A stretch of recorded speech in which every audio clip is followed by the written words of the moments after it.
প্রথমেই এ রাজ্যের বিভিন্ন প্রান্ত থেকে আসা, বিশেষ করে দক্ষিণবঙ্গের বিভিন্ন জেলা থেকে এবং কলকাতা, বিশেষ করে আমাদের বিভিন্ন অংশে যে করেছেন, কেন্দ্রীয় কমিটির পক্ষ থেকে আপনাদের প্রত্যেককে সহযোগিতা অভিনন্দন জানাচ্ছি, ধন্যবাদ জানাচ্ছি।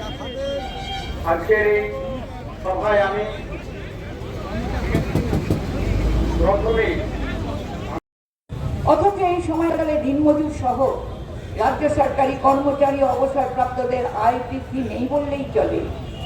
কেন্দ্রীয় সরকার তার কর্মচারীদের মূল্য বৃদ্ধির হারকে মোকাবিলা করতে কনজিউমার প্রাইস ইন্ডেক্স অনুযায়ী নির্দিষ্ট নিয়মে বছরে 2 বার মর্গ ভাতা মর্গ রিলিফ প্রদান করে থাকে।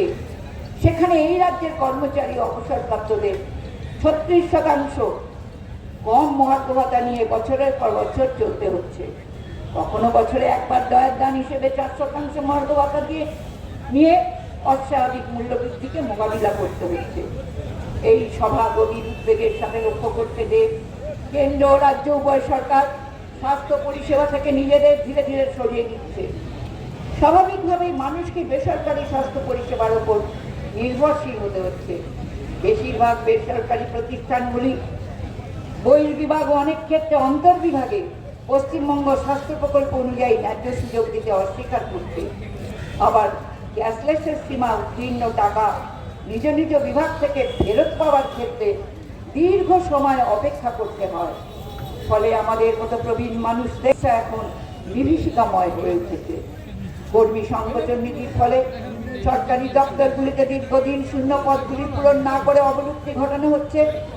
সরকারি স্থায়ী পদকে পরিকল্পনার সাথে অস্থায়ী অনিয়মিত করে তোলা হচ্ছে, অথচ লক্ষ লক্ষ যুবক যুবতী কাজের জন্য অন্য হয়ে দিচ্ছে।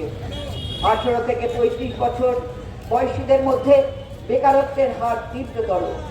তার সাথে নিয়োগের জন্য এই সভা দাবি জানাচ্ছে রাজ্য সরকারি কর্মচারীরা কর্মজীবনে সরকারি দায়িত্ব যথাযথভাবে প্রতিপালন করে সরকারি নিয়মানুযায়ী বিধিবদ্ধ পেনশনের আওতাভুক্ত হতেন।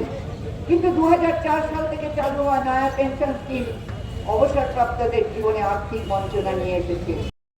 নির্মম শাস্তির ব্যবস্থা না হয় ততদিন মানুষ রাস্তায় থাকবে। আমরা পেনশনাররা আমরা ইতিমধ্যেই কর্মসূচি পালন করেছি, জেলায় জেলায় কর্মসূচি পালিত হয়েছে।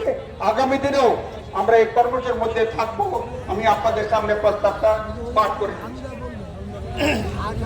আজ 20 সেপ্টেম্বর পশ্চিমবঙ্গ রাজ্য সরকারি পেনশনার সমিতির ধর্মতলা রানী রাসমণি এভিনিউতে অনুসরণ করছে গত 9 আগস্ট 2024 RG কর মেডিকেল কলেজ হাসপাতালে শেষ বিভাগের পিজিটি পোস্ট গ্রাজুয়েট ট্রেনিং ছাত্রীকে যিনি কর্তব্যরত অবস্থায় বিভৎসভাবে খুন হয়েছে। এই একই সাথে এই সভা নিন্দা করছে ও ধিক্কার জানাচ্ছে সেই সব মনুষ্যরূপী হায়নাদের, যারা কেবল দৈহিক অত্যাচার করে ক্ষান্ত হয়নি, পরিকল্পিতভাবে উপায়ে পিতামাতার একমাত্র সন্তানকে নিষ্ঠুরভাবে হত্যা করতে দ্বিধাবোধ করেনি। সভা গভীর উদ্বেগের সাথে লক্ষ্য করছে যে এই ঘটনাকে লঘু করে দেওয়া, হত্যা ও ধর্ষণের সমস্ত প্রমাণ লোপাট করে দিয়ে তদন্তকে বিপদচালিত করা, হত্যার ঘটনাকে আত্মহত্যা বলে চালাবার চেষ্টা করার একটা পরিকল্পিত ষড়যন্ত্র চালানো হচ্ছে এবং সেটা একদম শুরু থেকেই শুরু করা হয়েছে। সমস্ত প্রতিবাদকে অগ্রাহ্য করে পিতামাতার কাতর আবেদনকে প্রত্যাখ্যান করে তড়িঘড়ি বেঁধে দেওয়া গায়ের জোরে পুলিশ প্রশাসন পুড়িয়ে দিয়েছে। স্বাস্থ্য দপ্তর পুলিশ প্রশাসনের কর্তা ব্যক্তিদের পিতামাতা ও পরিবারের সাথে অতীব নিষ্ঠুর অমানবিক ঘৃণ্য আচরণের তীব্র ভাষায় নিন্দা করছে এই সভা। এরই সাথে যুক্ত সমস্ত ব্যক্তিদের গ্রেপ্তার ও দৃষ্টান্তমূলক শাস্তির দাবি করছে এই সভা।